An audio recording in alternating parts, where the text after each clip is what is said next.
अहिल्यानगर महापालिकेच्या निवडणुकीच्या रिंगणात उतरलेले मनसेचे 2 उमेदवार हे गायब आहेत असं समजतंय। गेल्या 24 तासांपासून या उमेदवारांचा त्यांच्या कुटुंबियांसोबत संपर्क झालेला नसल्याचं मनसे जिल्हाध्यक्ष सचिन डफळ आणि सुमित वर्मा यांनी सांगितलंय। केडगाव हा भाग संवेदनशील असल्यानं निवडणूक बिनविरोध होण्यासाठी या 2 उमेदवारांचं अपहरण केल्याचा आरोप किंवा तसा संशय सुमित वर्मा यांनी व्यक्त केलेला आहे। मनसेचे दोन्ही जे उमेदवार आहेत ते गेल्या काल संध्याकाळपासून गायब आहेत।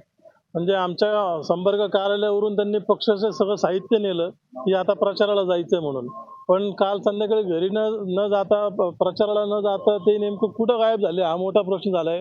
त्यामुळे आज सकाळपासून त्यांच्या घरच्यांचे आम्हाला फोन येत आहे काळजीपोटी की आता आम्ही जबाबदारीने त्यांना निवडणुकीला उतरवलंय, पण आता ते आज कुठं गेले आमच्या पोरांचं काही बरं वाईट झालं, कारण की केडगावचा इतिहास पाहता त्या ठिकाणी रक्तरंजित निवडणूक त्या ठिकाणी झालेलं आपण पाहिलेलं आहे। आज या ठिकाणी महाराष्ट्र मनसेनेचे प्रभाग क्रमांक 17 मधील आमचे अंबरनाथ बालसिंगे, दुसरे आमचे कॅन्डिडेट राहुल जाधव, हे दोन्ही कॅन्डिडेट काल संध्याकाळपासून या ठिकाणी बेपत्ता झालेले आहे। याबाबत आम्ही माननीय कोतवाली पोलीस स्टेशनचे निरीक्षक यांना भेटून या ठिकाणी विनंती केलेली की या दोन्ही कॅन्डिडेटच्या बाबतीत आपण योग्य तो तपास करावा, जेणेकरून आजच्या केडगाव सारख्या भागातील परिस्थिती बघता निश्चितपणे याच्याबाबत काहीतरी मोठं षडयंत्र याच्या मागे असावं अशी शंका आम्ही या ठिकाणी व्यक्त केलेली आहे।